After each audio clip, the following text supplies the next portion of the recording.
Good afternoon, everyone, and welcome to our fourth in our series on Bear Beyond the Basics. This afternoon is Managing Turf to Protect Against Crown and Root Pythium with Dr. Lynn Treadway. I believe that all this has been covered, but we will hold questions and get to all questions at the end of the presentation with Dr. Treadway, so please submit those, and we will get to all of your questions. You see here that in September and November we'll have 2 additional seminars, and we welcome each of you to enroll and attend. For those of you that are GCSAA, you will be able to get CEU credits, and you want to allow 6 to 10 days after the session, but you will need to complete that. If there's anyone who is enrolled or participating as a group, make sure that you send everyone who's attending's information to Veronica, as you see on the screen here. Send an email to let them know all the participants. Also, there's 2,000 Bear Accolade points for the Accolade members for each session, and for those that attend at least 4 sessions out of this series for 2011, you'll receive an additional 4,000 bonus points. So I want to welcome Dr. Lynn Treadway, Associate Professor and Extension Specialist, Turfgrass Pathology at North Carolina State University. And as you can see, and many of you know, Dr. Treadway grew up in the industry, and he's got a well-rounded education, I would say, with experience in the North and in the South. And interestingly enough, he's decided to stick with the transition zone, probably looking for more challenges. So with that, Dr. Treadway, I'll turn it over to you. Okay, well, thank you very much, Jimmy. I want to thank Bayer for the opportunity to talk to you all a little bit about Pythium today. It's a rainy day here in North Carolina, and so Pythium feels like a suitable topic on a wet and dreary day like this. I also want to say that I'm also honored to have my friend and colleague, Dr. Frank Wong, in attendance as part of the panel, and so it's good to see you there, Frank.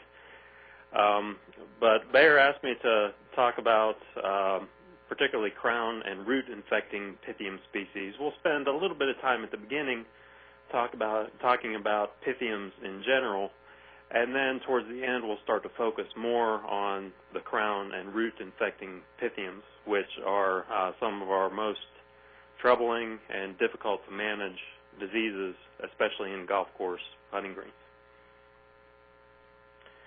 So there are a number of diseases of turf grasses that are caused by species of Pythium.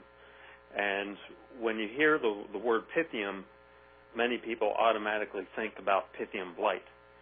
And there's a good reason for that. It's a very widely distributed disease across the United States. It's kind of one of those old classical diseases. It's one of the earliest turf diseases that was described. A lot of the early research on turfgrass disease management was focused on Pythium Blight.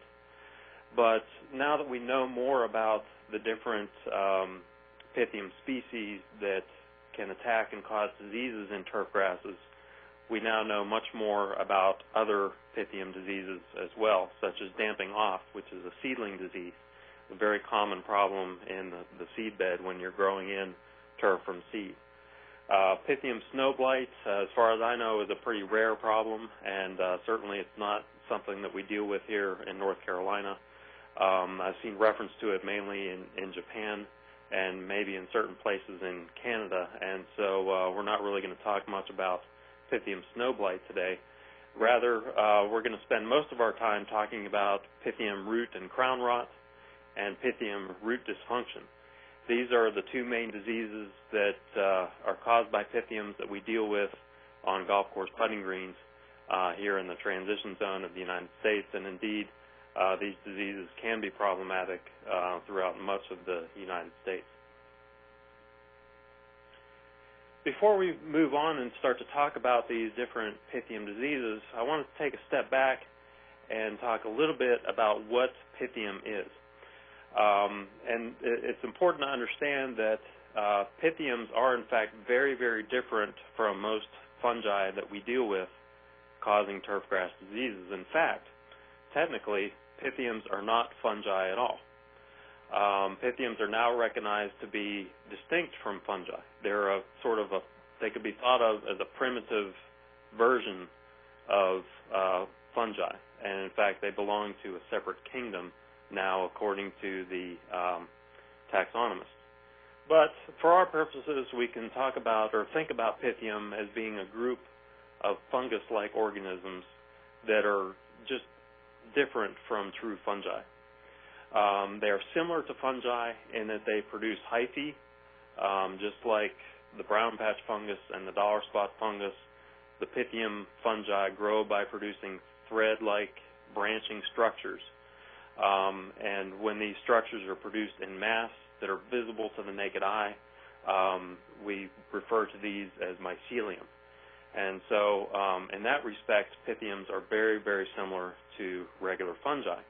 What is different about Pythium is the composition of those hyphae and mycelium. The cell walls are very, very different and are composed of a different chemical structure.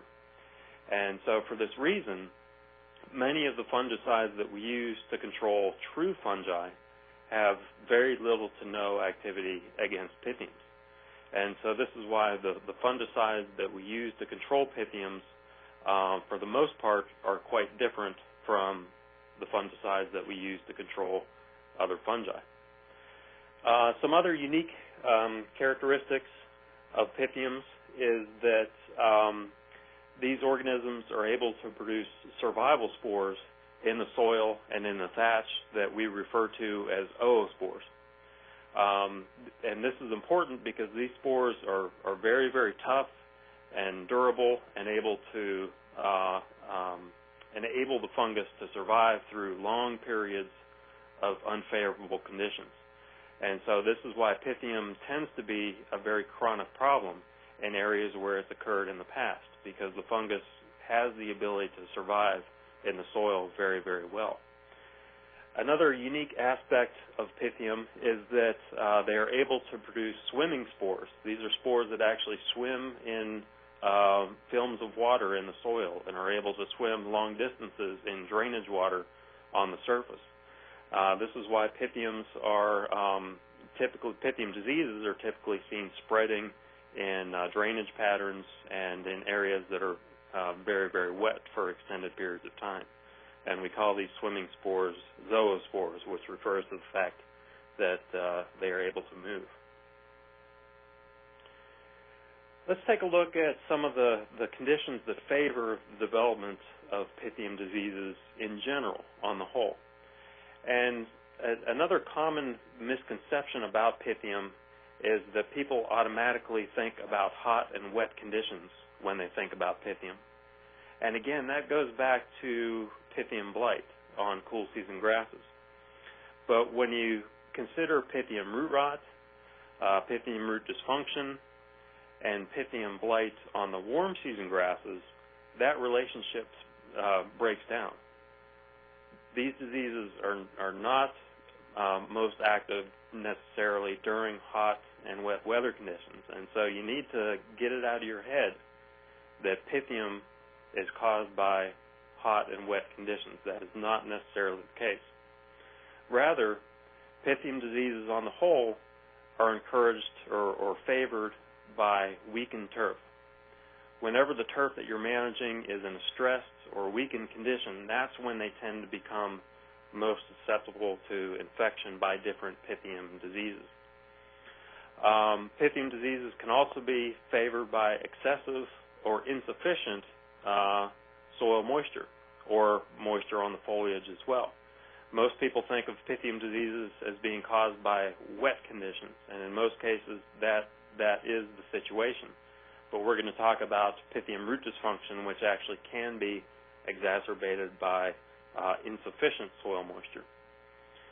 And again, most people think about Pythium diseases as being exacerbated by excessive nutrition, nitrogen in particular. But again, Pythium root dysfunction is sort of the oddball in the group. This is a disease that is typically exacerbated by insufficient nitrogen and other nutrients. Certainly, Pythium diseases on the whole are most severe in shady areas with restricted air movement.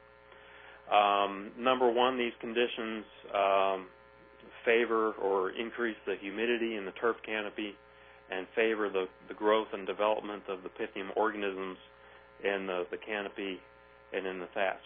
But what also can't be overlooked is the fact that these conditions are very stressful to the turf, and the turf is not receiving the sunlight that it needs in order to grow optimally and defend itself from infection by these Pythium organisms. And so these shady conditions with restricted air movement don't only favor the growth of the fungus, but they're also weakening the plant and causing the plant to become more susceptible to those infections. Sound irrigation practices are also critical when we talk about Pythium management. Some of the diseases that we'll talk about are favored by excessive irrigation or poor soil drainage, whereas others can be favored by constant drought stress and even insufficient irrigation. With Pythium root rot in particular, the number one condition that we see leading to the development of that disease is poor soil drainage. And in fact, some turf pathologists argue that Pythium root rot is not a real disease. They say that the constantly saturated soils are the primary problem, and that is what's leading to the death and decline of the turf. And they say that the Pythium is simply a secondary invader that's infecting the roots that are already dead and dying back. Now, I certainly agree that Pythium root rot is encouraged by wet soils, and I would even go so far as to say that it is induced by wet soils and poor soil drainage. But I do believe that it is, in fact, a real disease because we see an excellent response from preventative and curative fungicide applications in these situations. So Pythium root rot absolutely can be managed with fungicides, but it's very, very difficult to do and becomes quite expensive in situations like this where the soil drainage is very poor. I mentioned before that Pythium species have the ability to spread in water and in drainage patterns, and this is a great example of the symptoms of Pythium root rot seemingly spreading in a drainage pattern down the center of this creeping bentgrass putting green. Again, this goes back to the fact that these Pythium organisms have the ability to produce swimming spores that can move very readily in drainage water. And so you'll tend to see the symptoms moving like this. I mentioned before that the fungicides that we rely on most heavily for Pythium control are different from those that we use to control normal fungi like the dollar spot pathogen, the brown patch pathogen, etc. And generally that is the case. The products that we rely on most heavily for Pythium control would be those like mefenoxam or Subdue, the old contact fungicide called ethazole or terazole, a new class of chemistry that we call the QII fungicides, which is sold as Treadway, the active ingredient being thiazofamide. Another old standby chemistry, the active ingredient is propamacarb, which is marketed as Banol, and is also a component of a premix that's available under the trade name Stellar. Another group of valuable Pythium fungicides are what we refer to as the phosphonates. The original active ingredient that belongs into this group is phosphatidylum aluminum, which is sold as Signature from Bayer. But another active ingredient in this group is phosphorus acid or phosphites. These are similar products that work using the same mode of action but contain a different active ingredient.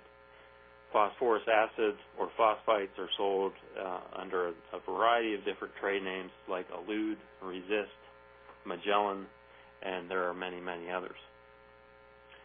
And a final chemical class, which is relatively new to the turf business, are the benzamides. The active ingredient here is called fluopicolide, and this is a bit of a weird situation, to be honest with you, because fluopicolide is not available in the turf market alone. We can only obtain this fungicide as part of a premix called Stellar, which is a mixture of propamacarb and fluopicolide from Valence.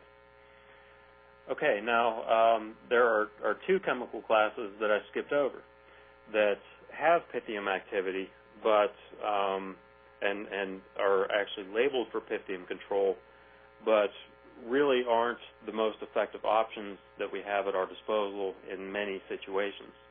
The first being the contact fungicides like Mancozeb. This is sold as 4 and Dithane. Mancozeb is the name of one product, and there are many others. This is, like I said, a contact fungicide that has some Pythium activity, but not really one that you want to rely on very heavily if you have a major Pythium problem. The other chemical class that I'll talk about in more detail as we go along are the QOI fungicides. Heritage, Disarm, Insignia, and Compass are the current products that we have available to us within this chemical class. Most of the QOI fungicides are labeled for control of one Pythium disease or the other. Most of them are labeled for Pythium Blight. Some of them are labeled for Pythium Root Rot.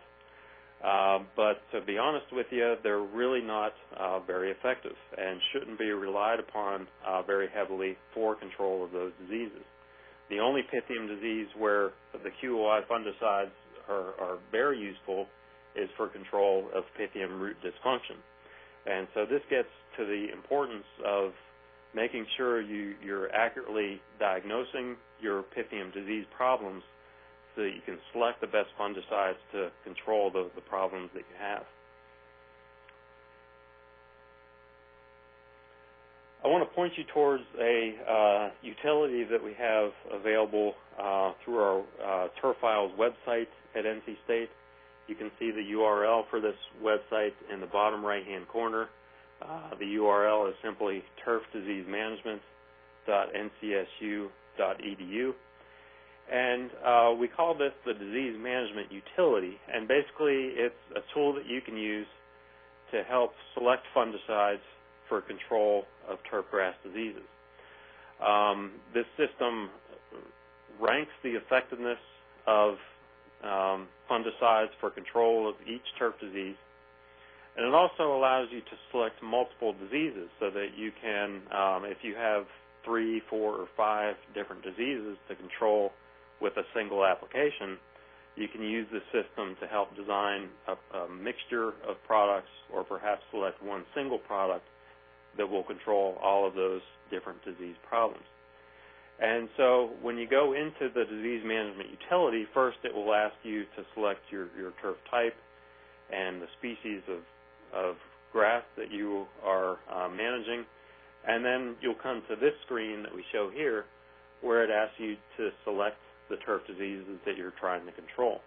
And you can select up to 5 different diseases that you are intending to control with a single application. And when you select those diseases and go to the next screen, what you will see is a list that looks something like this. And this list can be a little intimidating and seems very busy at first glance, but it's really quite simple when you break it down. Basically what we have here is a list of products that are ordered or ranked based on their average effectiveness against the 3 diseases that you selected, or the 5 diseases that you selected, or how many ever you picked. And so for this example, you can see here that I selected Pythium Blight, Pythium Root Dysfunction, and Pythium Root Rot. I did this to demonstrate the fact that depending on which disease you're trying to control, you want to select, in some cases, very different products to get the best results from that particular application. And so I do encourage you to use this utility to help you select your fungicides and design a fungicide program that's going to do a good job of controlling your disease problems. Okay, so with that introduction to Pythium diseases in general, let's go ahead and talk about some individual specific Pythium diseases. And the focus here is the crown and root infecting Pythium diseases. But I did first want to talk for a few minutes about Pythium Blight. This is a foliar disease that is a somewhat common problem and can be very, very destructive in certain grass species. And this is a disease that most golf course superintendents live in fear of. Pythium Blight does have the ability to affect pretty much all of the different grasses that we grow for turf. However, the bluegrasses and the ryegrasses are by far and away the most susceptible species. When you see pictures of entire golf courses or entire putting greens that were wiped out by Pythium Blight, in most cases those were stands of either annual bluegrass or perennial ryegrass, because these are the most susceptible grasses to Pythium Blight infection. One thing that I wanted to emphasize here, as I say in my third bullet, is that Pythium Blight is not a common problem on creeping bentgrass putting greens. And I don't pretend to know everything. I haven't seen everything in the world, but I have never seen Pythium Blight on a creeping bentgrass putting green in my travels. And this includes bentgrass putting greens at our research center here in Raleigh that have not been sprayed with a fungicide for a long, long time. Nevertheless, I see a lot of golf course superintendents across the country spraying bentgrass putting greens for Pythium Blight all the time. I would contend that rather than focusing on Pythium Blight, you should be thinking more about the root-infecting Pythium species that we'll talk about later on in the seminar. I do also want to mention that the warm season grasses can be affected by Pythium Blight as well. Even though the bluegrasses and ryegrasses are the most susceptible, we do see occasional problems with Pythium Blight on the warm season grasses, and we'll see some pictures of that here in just a little bit. As I mentioned, Pythium Blight can be a very destructive disease, especially on perennial ryegrass and annual bluegrass. The sort of urban legend that's developed over the years is that Pythium Blight can kill entire golf courses, as you see here, overnight. That is certainly not the case. The disease can spread very quickly during hot and wet weather conditions, but damage like this takes at least 3, 4, or 5 days in order to develop.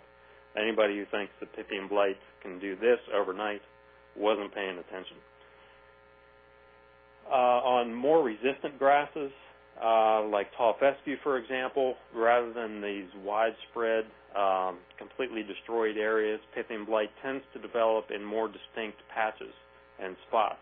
This is typical Pythium Blight damage that we see on tall fescue landscapes here in North Carolina. The infection centers are relatively contained. The disease does not spread very rapidly by any means, but over time, the Pythium Blight can cause pretty significant damage, especially in wet and poorly drained landscapes. Pythium Blight is often very easy to diagnose, especially if you see it early in the morning when the fungus is still actively growing on the leaves. And the reason it's so easy to diagnose is because of the massive amounts of mycelium that it produces. This is a classic photo of Pythium Blight developing in perennial ryegrass taken by Bruce Clark at Rutgers University, and it really does a great job of depicting those classic dieback and melting of the foliage and also the mycelium that you'll see when the fungus is still active.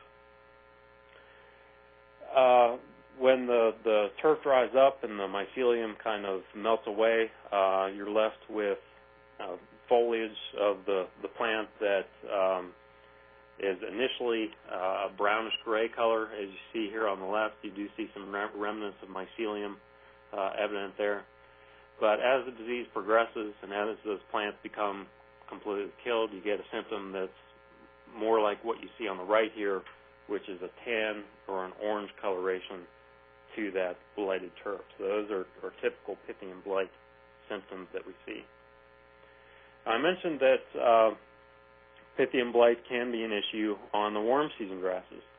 This is an example of a Pythium Blight outbreak that we saw on Bermuda grass putting greens here in North Carolina a couple of years ago. And when the golf course superintendent called me out to his course to take a look at this, I looked at it and I automatically assumed that it was a leaf spot disease. This is in the fall, I believe in October. Leaf spot is a very common issue for us on Bermuda grass at that time of the year. And the symptoms somewhat resembled a leaf spot disease. What was unique about it, though, was that the symptoms seemed to be spreading in drainage patterns in certain areas and also spreading with mower patterns in other areas. And so we suspected that there might be something different going on.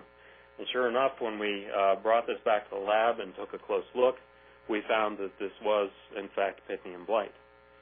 Now, this highlights not only a distinct difference in the symptoms that Pythium Blight can induce on the warm season grasses, but also the different time of year. Recall I said that this was occurring in October during cool and wet weather conditions. And this gets back to the fact that Pythium diseases are not necessarily driven by hot temperatures. It gets back to the fact that Pythium diseases are induced by or are most damaging to weakened turf plants.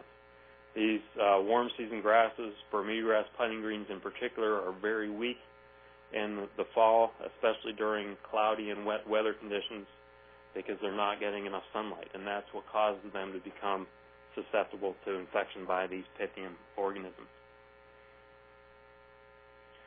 Just some tips on managing Pythium Blight and dealing with this disease. It is very important to provide good air movement and adequate soil drainage.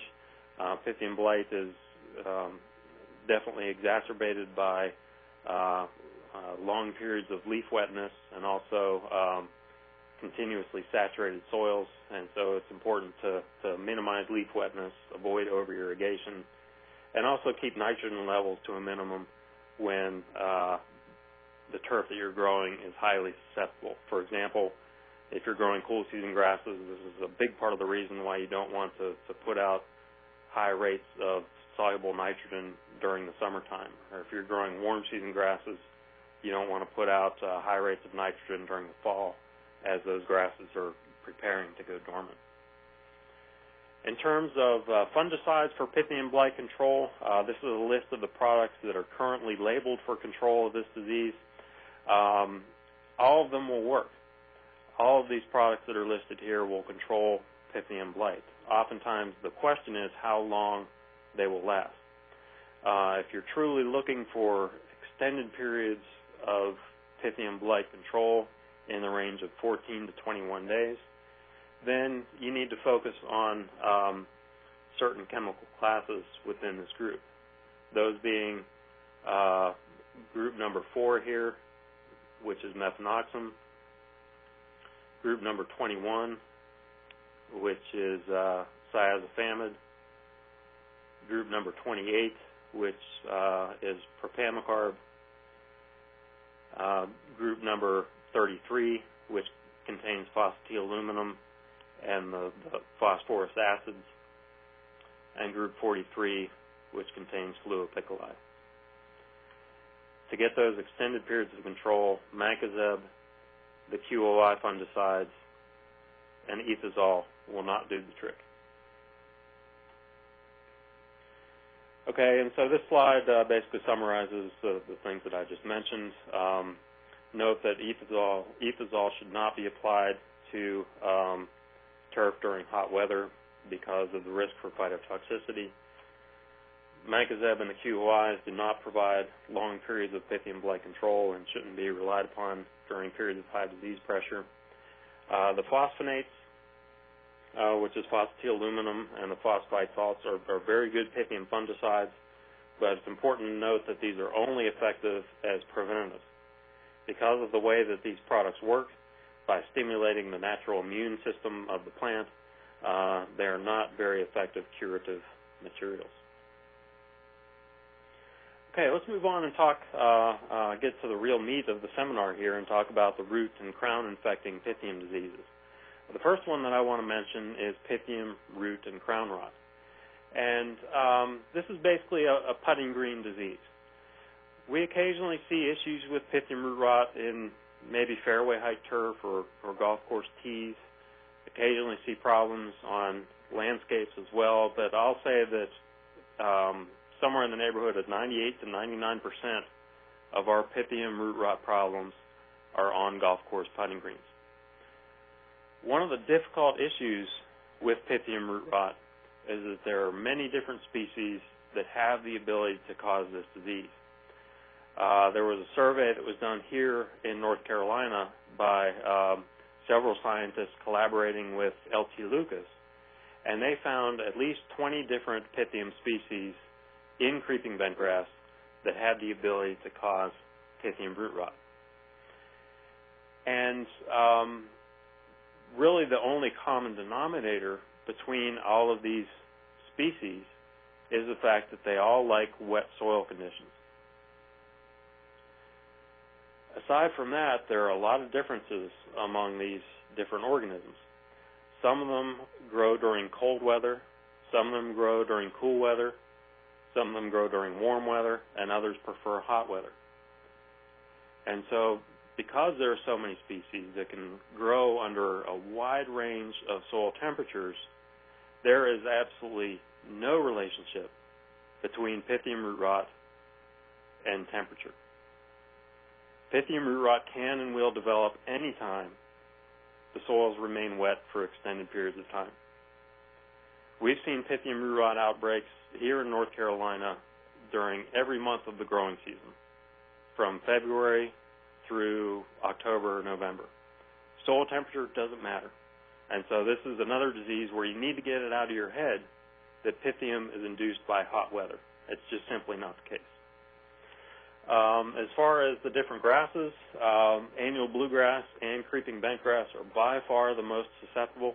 These are the where we see the majority of Pythium root rot problems. And in fact, a lot of the failures of creeping bentgrass putting greens that occurred last summer were directly due to Pythium root rot problems that had actually begun to develop earlier in the growing season.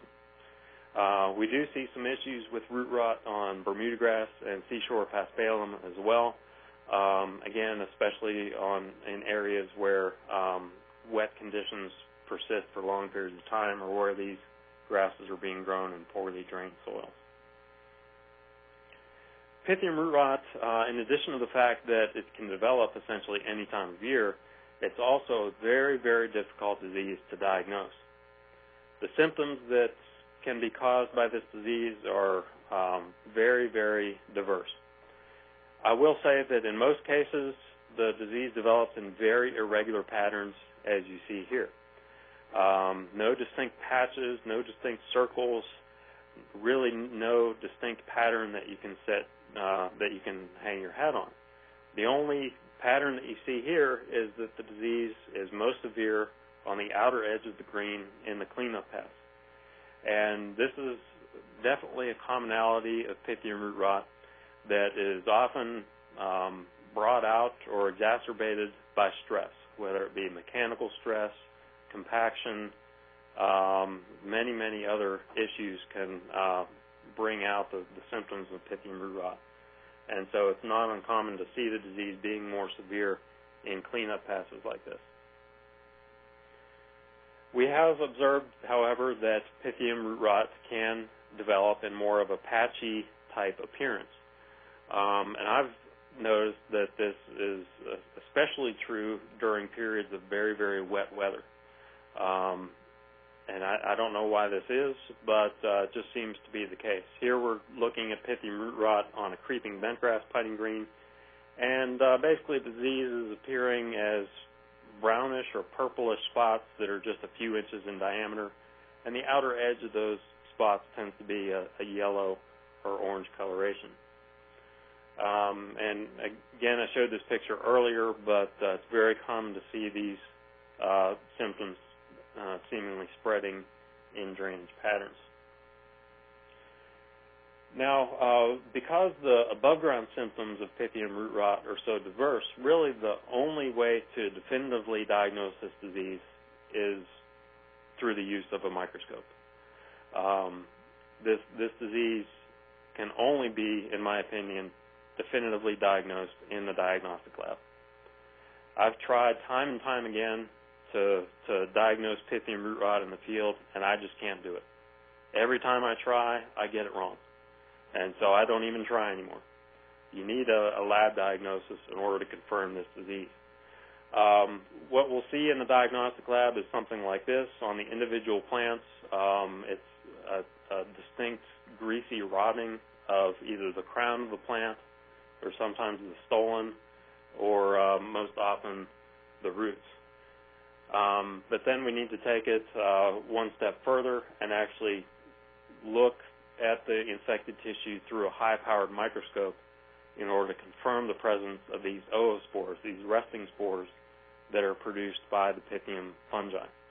And so in order to confirm Pythium root rot diagnosis, we need to be able to see these spores to confirm that a Pythium pathogen is, in fact, present in that damaged tissue. I mentioned before that Pythium root rot is induced by wet soils, and so it can't be overemphasized enough that the best way to manage this disease is to provide good soil drainage. You can control this disease with fungicides, but if you have a putting green like this that stays wet for long periods of time due to a clogged drain or a malfunctioning drainage system or for any reason, you're going to end up spending a lot more money on fungicides than you would in a green that was well drained. And so in the long term, it's very much worthwhile to take whatever steps are necessary to fix the drainage issues that are leading to your Pythium root rot problems. Another common issue, aside from internal drainage issues on greens, is layering. When you build up layers like this in your soil profile, this directly impedes the movement of water through your soil profile, and so you end up with zones in your profile that stay wet for long periods of time after you irrigate or after you have rainfall. And so the Pythium root rot organisms can develop in those zones and kill the roots that are growing in those zones that stay wet for long periods of time. Pythium root rot control with fungicides is very difficult, as I said before, especially in areas where you have poor soil drainage. Another complicating factor is that there are relatively few fungicides that are specifically labeled for Pythium root rot control. I have those products listed here. And to make matters even more difficult, as far as I know, there has never been any research done on Pythium root rot control with fungicides. It's just an impossible disease to work with from a research standpoint. And so we have no data, no scientific data that tells us which products are the most effective. So largely what we recommend for Pythium root rot control is based on experience. And I have to admit that I stole or borrowed, depending on how you look at it, my recommendations from Dr. Bruce Martin at Clemson University. And I've slightly modified them and built upon them over the years based on my experience. But his recommendations and his experience provided us with a very, very good starting point. And so generally what we recommend for Pythium root rot control on a preventative basis is just simply applications of one of these products during periods of wet weather. Segway, Terrazol, Subdue, or Banol all provide very good preventative control of the disease. It's important to note, however, that since we're trying to control a root disease, it's critical to get these products into the root system so that they can provide the best level of control. And so either they need to be watered in with your irrigation system after application or applied prior to a light rainfall so that they can be driven into the soil profile. If you're caught with an outbreak of Pythium root rot and need to apply curative treatments, our recommendations are a little bit different. We recommend that you first start with the contact fungicide ethazol, which is sold as either Coban or Terrazol. And this provides a quick knockdown of the Pythium growth that's occurring in the soil and in the roots. And our suggestion is that you follow that ethazol application 2 to 3 days later with one of the systemic products, whether it be Segway, Subdue, or Banol. Again, these treatments need to be watered in with watered into the soil for best results. Ethazol can be phytotoxic to turfgrass foliage during hot weather, and so it needs to be watered in to minimize that risk for phytotoxicity. The other systemic products should be watered into the soil for best results to deliver the fungicide to the site where the fungus is actively infecting. Again, just want to emphasize the fact that Pythium root rot is driven solely by soil moisture, not temperature.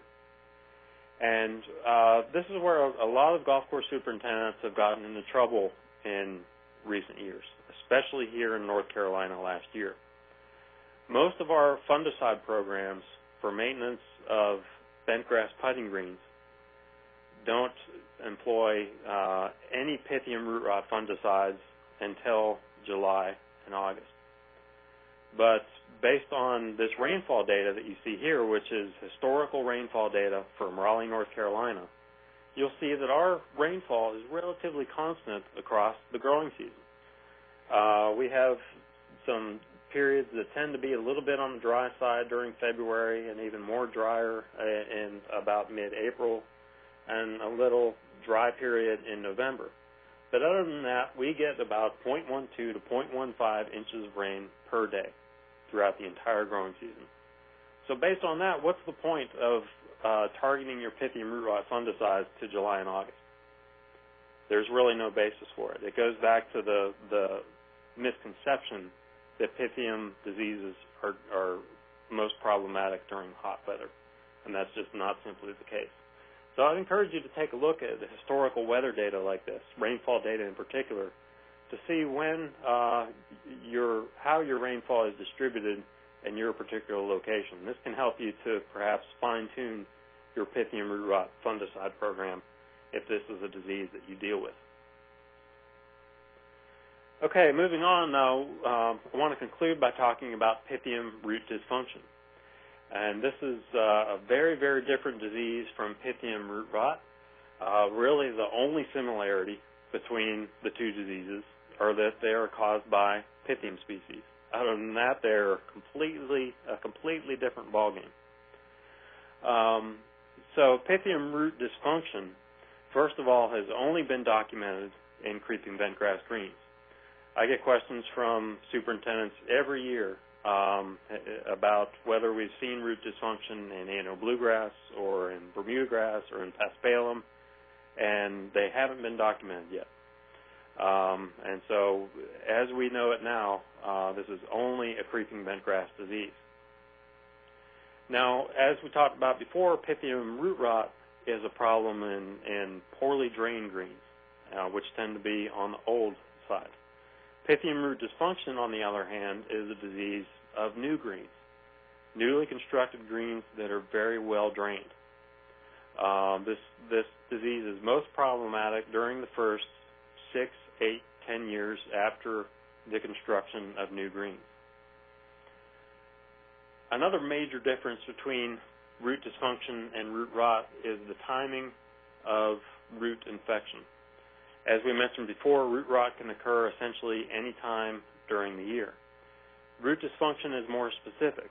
The fungi that cause root dysfunction are specifically active during the fall and spring when the bentgrass roots are most actively growing. But the complicating factor here is that you hardly ever see root dysfunction symptoms at that time when the fungi are most active. The symptoms, on the other hand, are induced by summer stress. So we typically see the symptoms during July, August, September, when the bentgrass is under the most physiological stress, even though the actual damage occurred several months prior to that. So Pythium root dysfunction is not a new thing. In fact, this disease has been around for quite a long time. It was originally observed and characterized in the mid-1980s by Dr. Hodges in Iowa, and he characterized two different species called Pythium aeronomines and Pythium aristosporum that were causing this disease. In 1999 in Maryland, Feng and Dernoden found actually 5 different Pythium species that were associated with Pythium root dysfunction symptoms, and you can see them listed there.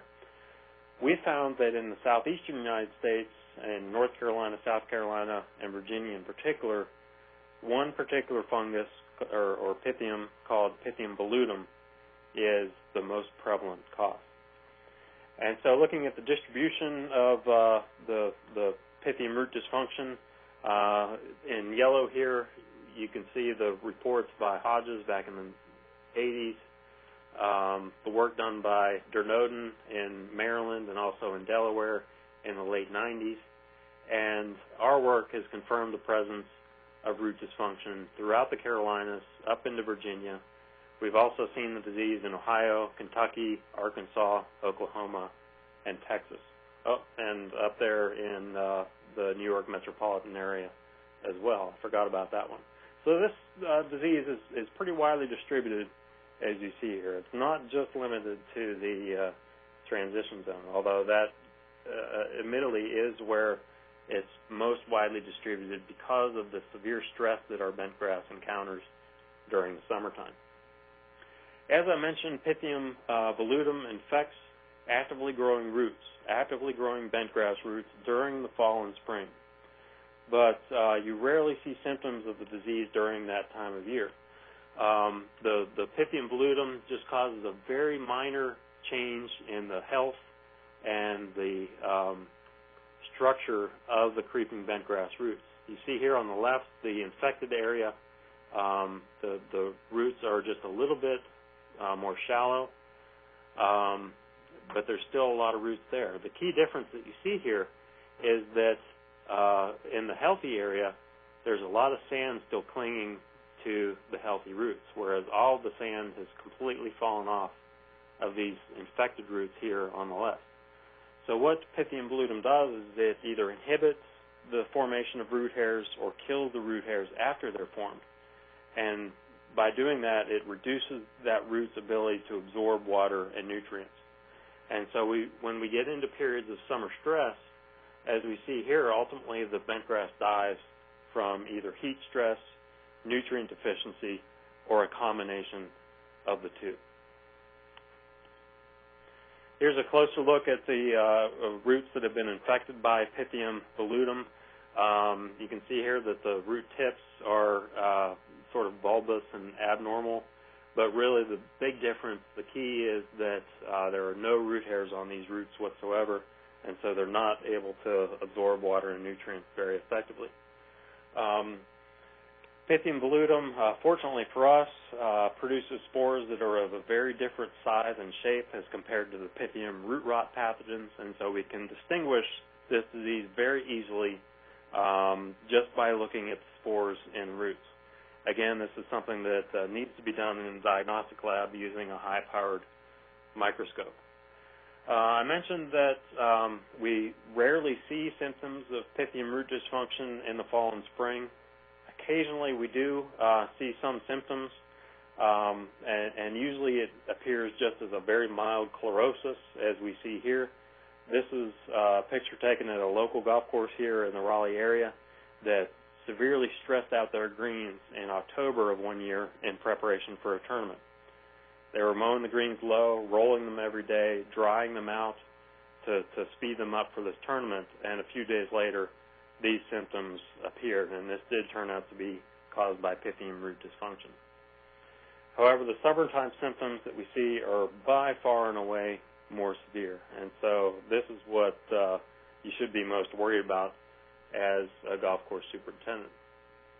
So just to kind of summarize our understanding of Pythium root dysfunction and how it develops, as I mentioned, we do see the symptoms most prominently during the summertime when the creeping bentgrass is stressed and growing slowly. So June, July, August, first part of September is when the disease is most active. However, it's very, very important to keep in mind that this is not the time of year when the pathogen is most active. We found that Pythium volutum in North Carolina is most active during February, March, April, into May, and then also in October, November, and perhaps into December. You'll note that this mirrors almost precisely when creeping bentgrass roots are growing the most actively. And so this organism is basically infecting the bentgrass roots as they're being formed. And so when you begin to think about Pythium root dysfunction management, you have to think about protecting those roots as they're actively reforming in the fall and continuing to grow in the spring, so that your turf will have more stress tolerance and have a better chance of surviving through the summertime. In the interest of time, I do want to skip through just a few things here. I had some research stuff in here to show you the process that we went through to confirm the fact that Pythium volutum is the cause of Pythium root dysfunction, but I think this picture says it all.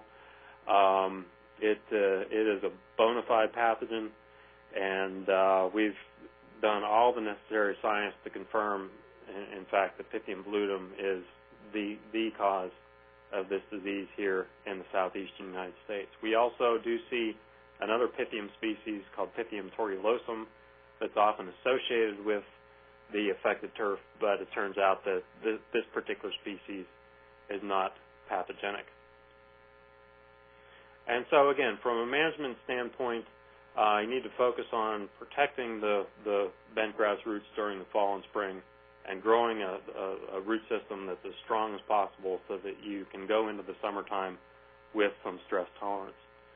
Now, a lot of people ask about how Pythium root dysfunction, how Pythium volutum spreads, and how it gets into newly constructed greens. We don't know the answer to that question, and it's something that we've been investigating, and we just can't come up with any ideas. There's been no consistency among golf courses that have this disease with respect to whether they've fumigated or not, which type of organic matter they've used in the construction, the source of the sand, their source of irrigation water. There's no commonalities that we can identify. What we do know is that Pythium volutum can get into newly constructed greens very, very quickly. And this is a picture that highlights that fact. This is a brand new green that was constructed here in the Raleigh area a few years ago. The seeding occurred in early December, and this picture was taken in mid-March. And you can see that the green is already severely infested with Pythium root dysfunction just in the 3-month period. And so this organism can get into your green very quickly and invade very quickly. A lot of people ask about bentgrass varieties and how they vary in their susceptibility to Pythium volutum. And we've done a little bit of greenhouse work to look at this. Many people speculated or assumed that varieties like A1 and A4 were most susceptible to Pythium root dysfunction because most cases of the disease have admittedly been reported on these varieties.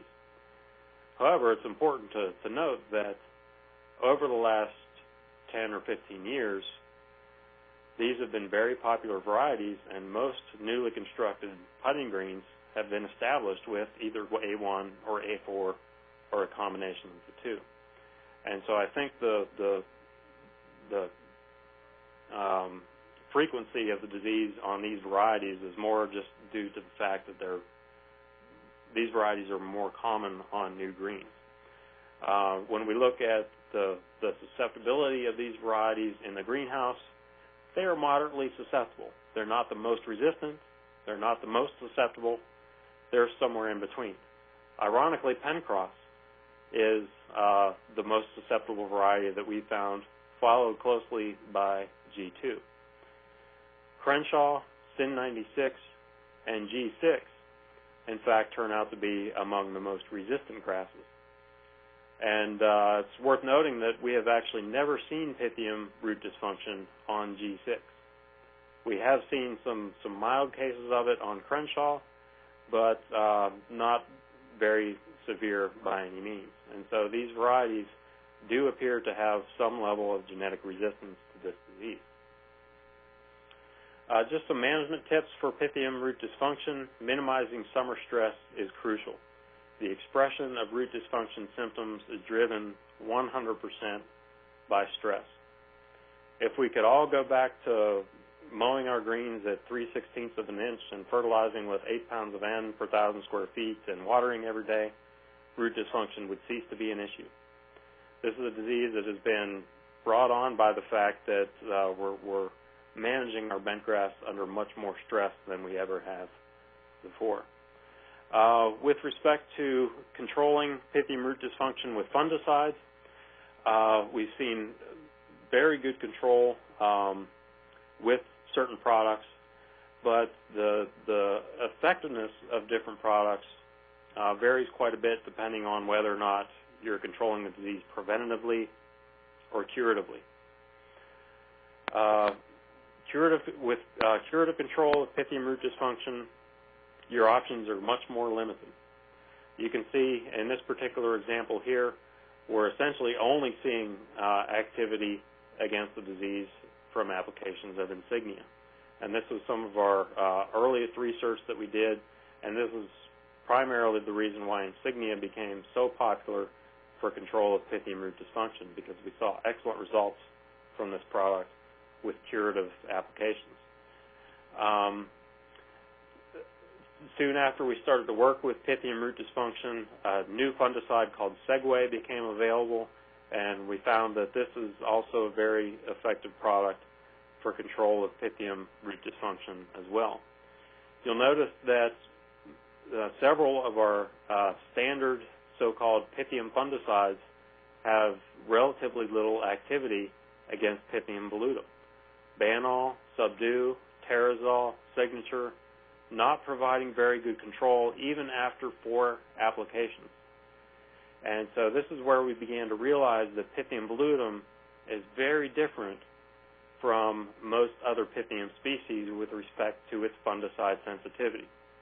And we've looked at this in the laboratory, and we've confirmed the fact that Pythium blutum is most sensitive to the QOI and the QII fungicides. And so that's why these chemical classes tend to be the most effective for control of this disease.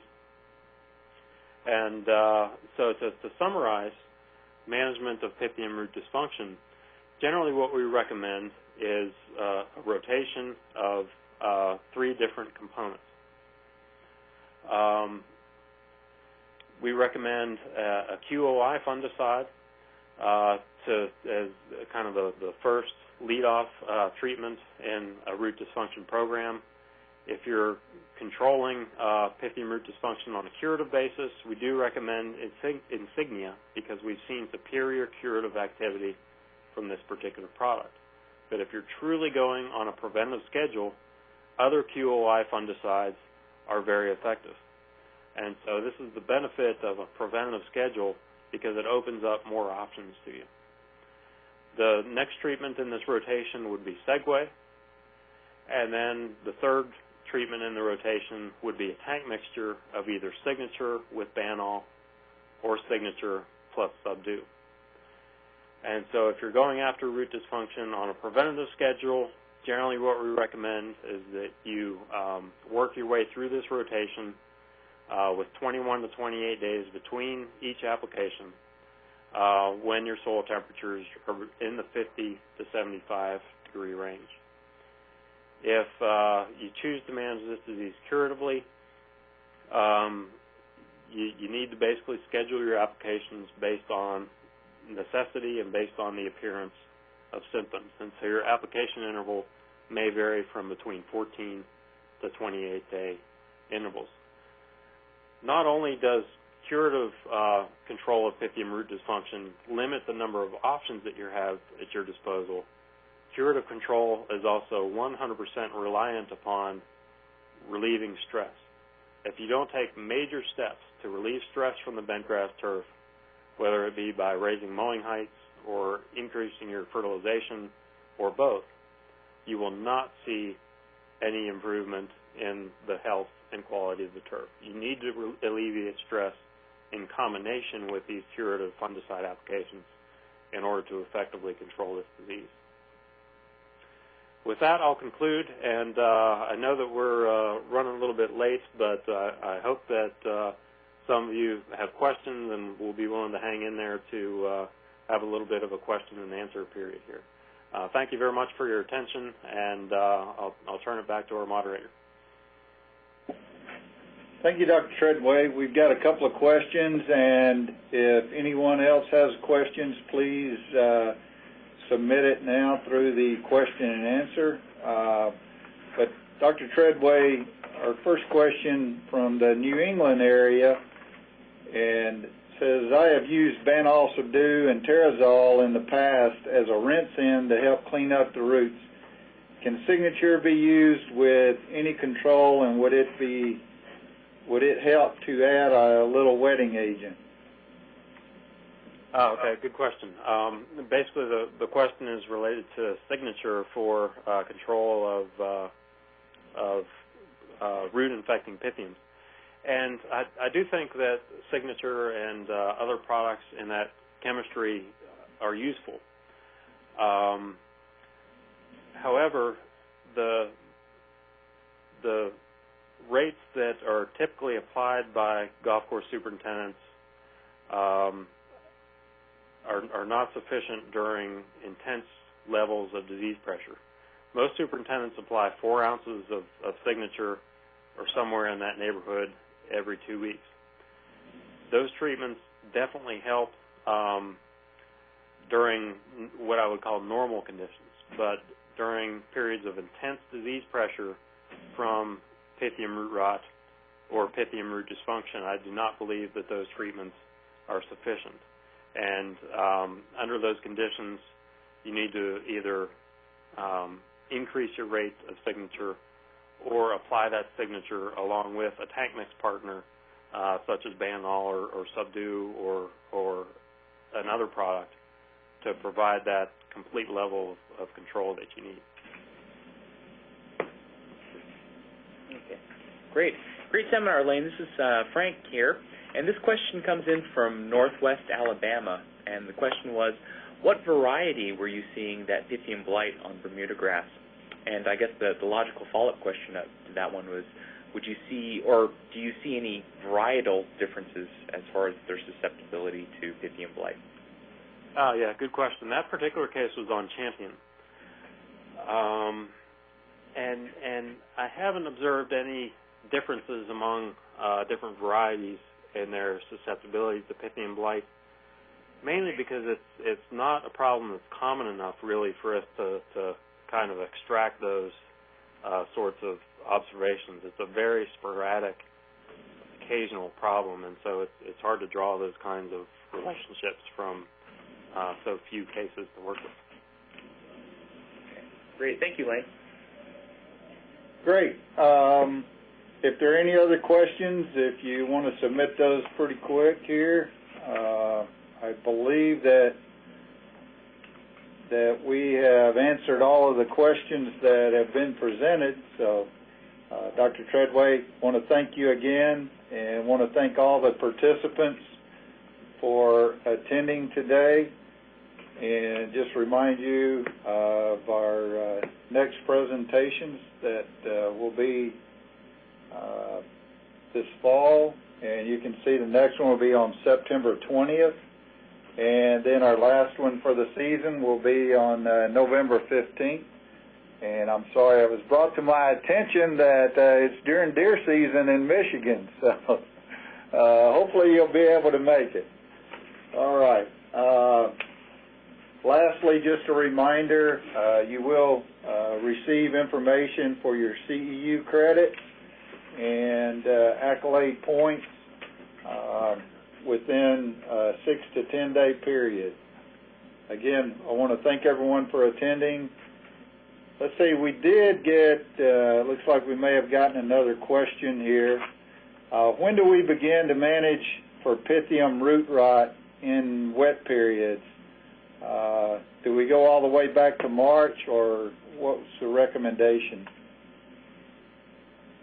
Well, it really just depends on when the wet weather happens to occur in that particular year. There's really, it's very, very difficult to plan in advance.